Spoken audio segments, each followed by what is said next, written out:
Grandad Ben was an old man. He had wispy grey hair, a walrus moustache, and smoked a smelly old pipe which puffed out smoke like a steam engine. He spent most of his time, feet in slippers, sitting in his rocking chair by the fire. Grandad Ben lived with his daughter, Kate, and his young grandson, Joe, who spent most of his time making a lot of noise. But this didn't bother Grandad Ben, because he was a bit deaf. He also had another problem, though. Recently, he'd started to forget things. Joe found this very annoying, especially when Grandad Ben's things, like his glasses, turned up in the strangest places, like under the cushion he'd just sat on. Grandad Ben didn't mean to forget about things. He just couldn't help it. What was strange was that Grandad Ben might forget where he'd put his glasses, but he could remember things from long ago, when he'd been a boy, as clearly as if they were yesterday. One day, Joe came home from school very excited. "I'm entering a competition," he told his mum. "We have to write about how it was to be young a long, long time ago." His mother smiled at him. "And what was it like?" she said. Joe just went, well, and then, The truth was, he didn't know. His mother looked at him. "I know somebody who does," she said. "Your Grandad Ben. You think he forgets everything, but you're wrong. I expect he'll be able to tell you about cobbled streets and gas lights, corner shops and horse-drawn trams, all the things from long ago." Joe suddenly felt rather sorry for his Grandad. "Grandad," he said, "I have to write a story for a competition. It's about life long ago, so I wondered if you'd help me and tell me about what it was like when you were a boy." Grandad Ben put down his paper and stared at Joe. He was surprised. After all, Joe hadn't asked him anything in a long time. He was very pleased. "I'll see what I can remember," he said. "Well, the thing I remember most about when I were a boy was..." And Grandad Ben went on to tell Joe about leaving school as a boy to go to work at the mill. He described the hum and throbbing noises of the machinery. He described how children clattered their wooden shoes on the stone streets and played shove-eight-me in the alleys. He told Joe about no end of interesting things and left nothing out. Joe was fascinated, and he was able to write a brilliant story. When he came rushing home with first prize, he said to his mother, "I was wrong about Grandad Ben. He might forget where his glasses are, but he remembers other things very well. I won first prize in competition because of him." Joe's mum smiled and then said, "Yes, which just goes to show that just because he's old and a bit forgetful doesn't mean that he's silly." In his armchair, Grandad Ben smiled and thought that this evening he'd get out his old war medals and tell his grandson about them. After he'd read his newspaper, that is.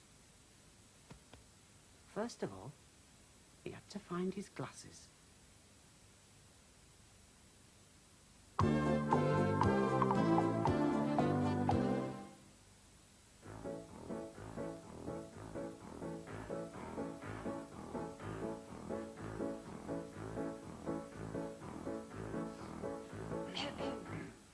Head, shoulders, knees and toes, knees and toes.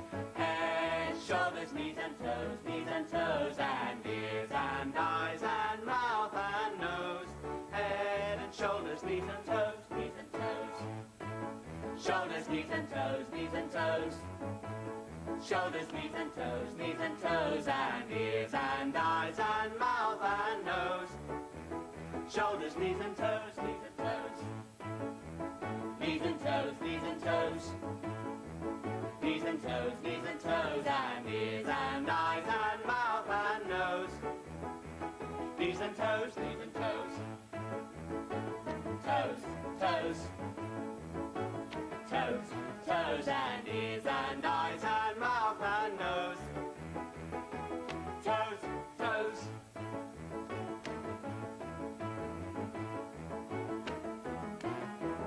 Ears and eyes and mouth and nose.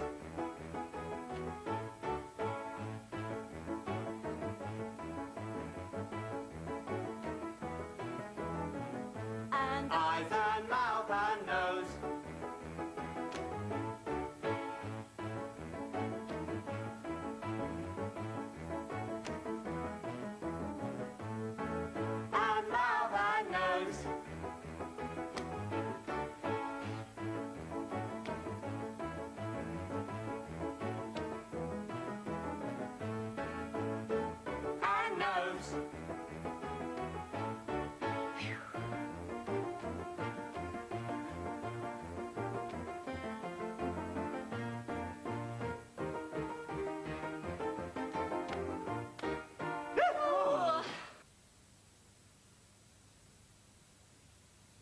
Jiffy, Oh, yes. what are you doing? I'm looking for my missing shoe. I can't find it anywhere. If only I could remember where I left it. Well, can you remember where you were when you took your shoes off? Yes. Yeah, I came in from the garden and then I sat on the sofa, where Bonzo is now. Oh, well, why don't you go and sit on the sofa again, and that might remind you what you did with your shoe. Good idea.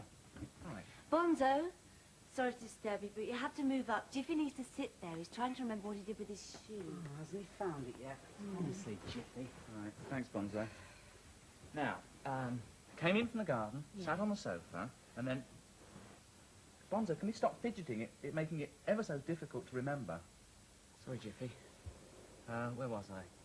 Ah, yes, no. I took off my first shoe, and, what is the matter, Bonzo? You got ants in your pants? I'm sorry, Jiffy, but this end of the sofa's really uncomfortable. Well, please try and sit still. Then I took off the second shoe, the one that's missing, and, I'm trying to remember. There's a shoe under this cushion. I remember. I put the shoe underneath the cushion. Bonzo, you found my shoe. Yeah, it was under the cushion. Well, that was a funny place to leave your shoe. Yeah, it was, wasn't it? Why did you put it under the cushion, Jiffy? I can't remember.